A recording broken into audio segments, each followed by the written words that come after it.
3,000 people are impatiently biding their time in the Nigerian village of Assamaka. They come from dozens of sub-Saharan countries, having attempted to cross the Sahara to reach Algeria, with dreams of making it on to Europe. Arrested in Algeria and then deported to Niger, some have been trapped here for more than 2 months.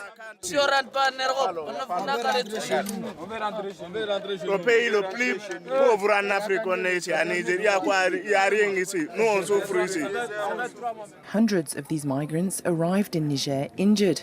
They accused the Algerian police of violence. We were running. They hit us, and then we fell. They did this to us. My friend and I have got fractures in our feet. You see?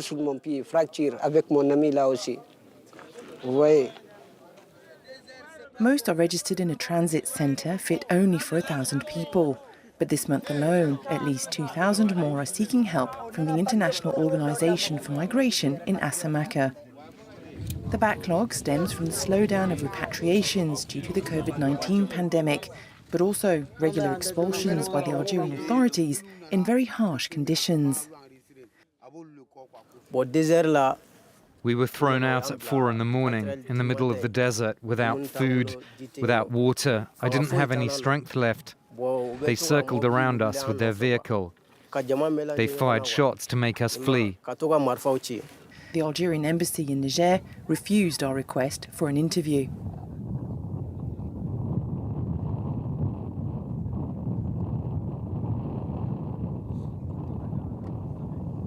A few kilometres away, nearer the border, is the town of Dune, a place where at one time only transporters stopped for supplies.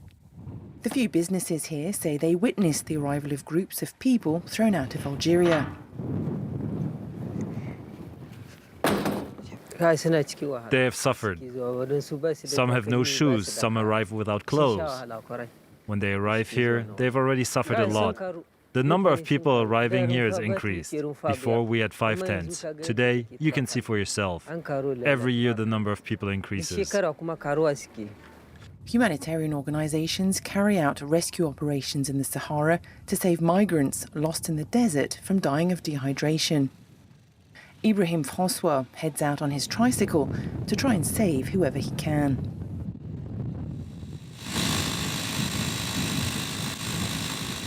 In the last convoy, there was one who jumped out of the vehicle.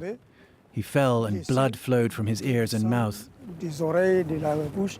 In the end, he died. He was buried here in Assamaka. When they arrive, we give them this booklet so that they know the dangers they face on the road. At least 30 people abandoned in the desert by the Algerian authorities have lost their lives north of Assamaka since 2020. In this part of the country, the transit centres of the International Organization for Migration overflow. One of the solutions to relieve congestion is the migrants' voluntary return to their country of origin, but a large part of the procedures are at a standstill. We find ourselves with an overcrowding of beneficiaries. We have a general lack of resources, both financial and of staff, to be able to deal with such a large number of people. The Assamaka Transit Centre has been overcrowded for months, and several humanitarian agencies fear the spread of diseases. You never know when an epidemic might happen. Some diseases, when they break out, even when it's only one person contaminated, can be worrying. People here live very close to one another, in large numbers. This is our concern.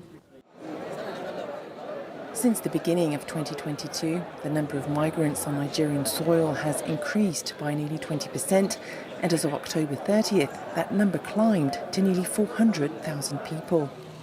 The current situation is expected to worsen further due to security tensions in neighbouring countries.